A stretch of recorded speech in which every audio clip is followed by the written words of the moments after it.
Alright, so Norm Wells of BMW Motorrad and myself pack up our motorcycles each fall and set off to explore a new destination somewhere here in Canada.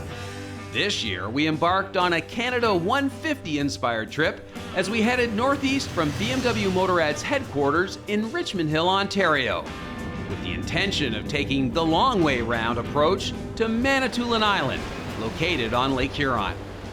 As a result, we headed northeast out of the big city, making tracks for the Ottawa Valley. Along the way, we sampled some great twisty roads before calling it a day in Pembroke, on the south shore of the Ottawa River.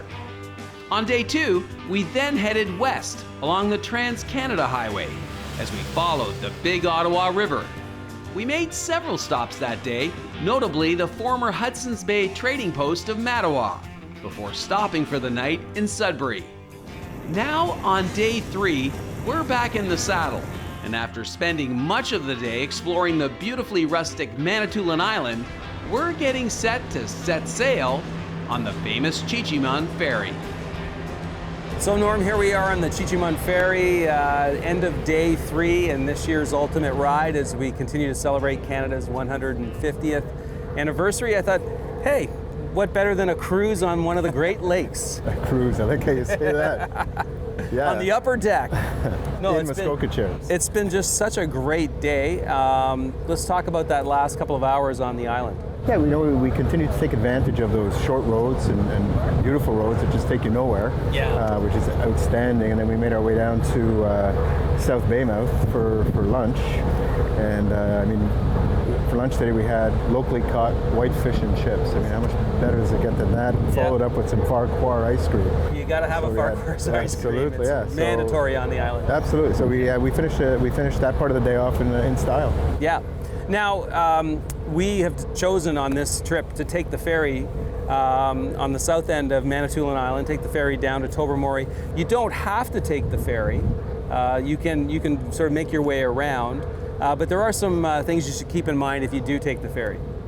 Yeah, absolutely. I mean, the schedule is the most important thing because you saw how quickly that lot filled up. Now, motorcycles are first on, first off, so that's one advantage. And I'm not too sure how that 1 hour leeway would give, but I mean, we planned to get here and have lunch, so we just could relax and not stress out about the ferry.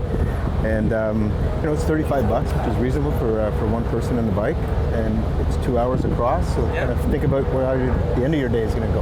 We're going to sleep there tonight, but you take an earlier ferry, then you just continue touring. Yeah, we're going to land in Tobermory around 5 p.m.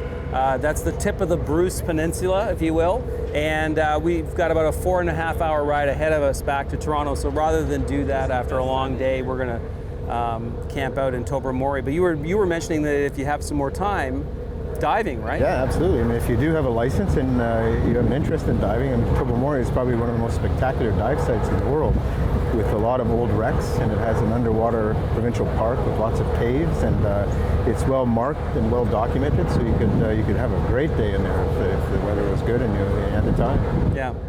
So whether you're going clockwise or counterclockwise on this tour, the Chi-Cheemaun, I would highly recommend it. At least once, you've got to try this. It's just a great experience to be out here on one of the Great Lakes, Lake Huron, and so far it's been just another ultimate ride. Absolutely good.